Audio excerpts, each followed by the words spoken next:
பண்ணணும். பிகாஸ் நம்மளுக்கு முன்னாடி ஒரு பல காமெடியன்கள் வந்திருக்காங்க. என்எஸ்கே அதுக்கெல்லாம் போகலாம். We can go on and on and on and on. அவங்க எல்லாருமே ஒரு பர்டிகுலர் மீட்டரில் பண்ணிட்டு வராங்க. அதான் இதுதான் காமெடி அப்படின்னு வச்சிருக்கு. உங்களுக்கு மட்டும் எப்படி இது தோணுது? தட் இஸ் நம்ம இது பண்ணாமல் இது பண்ணலாம் அப்படின்ட்டு how to you get that idea? So எல்லாமே ஜென்ரேஷன் கேப் தானே சார். இப்போ நம்ம ஃபோனில் பேசிகிட்டு இருந்து இப்போ ஐஃபோன் வந்துருச்சு. ஆமாம். ஸோ ஓகேங்களா, இப்போ ஃபேஸ் டைம் வந்துருச்சு. ஸோ அந்த மாதிரி எல்லாமே அந்த அந்த ஜென்ரேஷன் மாறும்போது இப்போ நான் NSK sir, Thangavel sir comedy நான் பார்த்து ரொம்ப ரசிச்சிருக்கேன். ஓகேங்களா, சின்ன வயசில் எங்கள் அப்பா வந்துட்டு எம்ஜிஆர் படங்கள் வந்து எவ்ரி ஃப்ரைடே வந்து அந்த டெக்கில் போடுவாங்க. நான் பார்ப்பேன், பயங்கரமாக இருக்கும். ஸோ அவர் பேர் டனால் தங்கவேல்னுவாங்க. டக்குன்னு கவுண்டர் கொடுப்பாரு. எனக்கு அதெல்லாம் ரொம்ப பிடிக்கும். அப்புறம் கவுண்டமணி சார் நான் பார்த்துருக்கேன். இதெல்லாம் நான் பார்த்து வளர்ந்த பையன் நான். ஸோ ஒரு பாயிண்டில் வரும்போது இதெல்லாம் நான் பார்த்துட்டேன். இதை நான் பண்ணேன்னா எனக்கே பழசு. நான் எதை பார்த்து வளர்ந்தனோ அதை நான் பண்ணாலே அது எனக்கு பழசு தான். அப்போ நான் அதை பண்ணக்கூடாது. ஆனால் காமெடியாக ஒன்று இருக்கணும் அப்படின்னும்பொழுது இது எனக்கு ரொம்ப பிடிச்சிருந்துச்சு. அவங்க சொல்லும்போது கேரக்டரைசேஷனாக சொல்லும்போது நல்லா இருக்கே இது ஆஸ் எ ஃப்ரெண்ட். ரெண்டா நான் என் லைஃப்பில் என் ஃப்ரெண்ட்ஸோட பழகியிருக்கேன். ஏன் கூட அது மாதிரி சில ஃப்ரெண்ட்ஸுங்க இருக்காங்க. ஸோ ட்ராக் விட இது பெட்டராக இருக்குன்னும் போது அது நல்லா ஒர்க் அவுட் ஆச்சு. பட் நீங்கள் பிளான் பண்ணி தான் அதை பண்ணீங்க? Yes sir. இல்லை, அவர் ராஜேஷ் தான் ஃபஸ்ட்டு இந்த மாதிரி ஒரு கேரக்டரைசேஷன் சொன்னார். சொல்லும்போது நான் லுல்லு சபா பண்ணி முடிச்சுட்டு மன்மதனில் வந்து பண்ணும்போதே மன்மதனில் அந்த ஒரு ஃப்ரெண்டு கேரக்டர் தான் இருந்தது. ஆனால் அந்த ஃப்ரெண்டு கேரக்டரில் இந்த மாதிரி த்ரோ அவுட் இல்லை. அந்த ஒரு போர்ஷன் மட்டும் நான் வந்துட்டு போவேன். But in and out the பிகினிங்லேருந்து எண்டு வரைக்கும் எழுதுனது ராஜேஷ் தான். ஒரு ஃப்ரெண்டு த ஹீரோக்கு ஃபஸ்ட்டு சீன் ஓப்பனிங்னா செகண்ட் சீன் அவனுக்கு ஒரு ஓப்பனிங் இருக்கும். அவனும் எப்படி அப்படின்னு சொல்லிட்டு தான் அந்த கதையே மூவ் ஆகும் அப்புறம். ரைட். ஸோ அதை வந்து எனக்கு ரொம்ப பிடிச்சிருந்ததுனால அதுதான் நான் ட்ராவல் பண்ணி என்னுடைய கேரக்டரைசேஷனாக மாற்றிக்கிட்டேன் எல்லா படத்துலையும். ஸோ இப்போது நீங்கள் வந்து லொல்லு சபாவில் ரொம்ப ஃபேமஸ் ஆகிறீங்க. இப்போ நிறைய பேருக்கு அதுவே பெரிய அச்சீவ்மெண்ட்டாக இருக்கும். நீங்கள் என்ன சொல்கிறீங்க? எனக்கு இது போதாது, எனக்கு இதை விட இன்னொரு லெவல் போகணும் அப்படின்னு சொல்கிறீங்க. ஸோ மன்மதனில் சான்ஸ் கிடைக்குது, நிறைய படங்களை காமெடி பண்ணுறீங்க. நீங்கள் என்ன சொல்கிறீங்க? இல்லை, எனக்கு இது போதாது, எனக்கு இன்னும் கொஞ்சம் வேணும் அப்படின்னு சொல்கிறீங்க.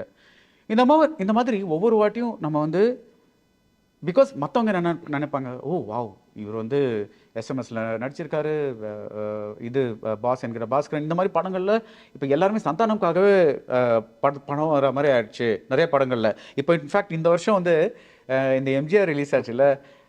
So I was asking people like எதனால இது இப்படி ஒரு ஹிட் ஆச்சு அப்படின்ட்டு. பிகாஸ் படமாக அதில் ஒன்றும் புதுசாக இல்லைல்ல.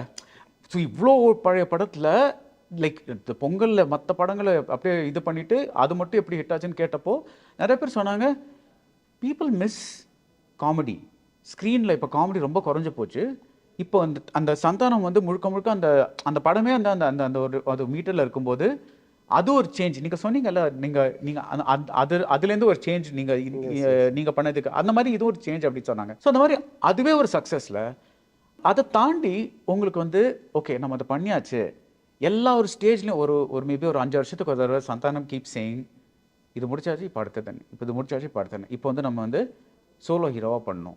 So how does your mind keep working? Yes sir. ஒரு பாயிண்டில் வந்து எப்படி நான் ட்ராக் வேண்டாம், இதுக்கப்புறம் நம்ம ஃப்ரெண்டோட சேர்ந்து ஒரு ஹீரோ ஃப்ரெண்ட் அப்படின்ற மாதிரி கேரக்டரைசேஷன் பண்ணலான்னு பண்ணும்போது இப்போ அதுவே ஒரு பாயிண்டில் போர் ஆகிடுச்சு. அதே கேரக்டரைசேஷன். ஸோ ஹீரோக்கு ஹெல்ப் பண்ணுறது, லவ்வுக்கு ஹெல்ப் பண்ணுறது, அப்புறம் லவ்வில் பிரச்சனைனா அங்கே போய் நம்ம இது பண்ணுறது, இதுவே சேம் பேட்டர்ன் ஆகிடுச்சு.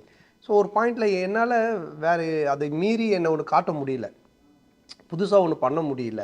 அப்போது இது ஓகே, இதுக்கப்புறம் நான் சம்திங் ஸ்பெஷலாக பண்ணணும், புதுசாக ஒன்று காட்டணுன்னா நான் இண்டிவிஜுவலாக ஒரு கேரக்டரைசேஷன் பண்ணால் மட்டும்தான் காட்ட முடியும், இல்லைன்னா இதில் காட்டவே முடியாது அப்படின்ற ஒரு பாயிண்ட் வந்தது.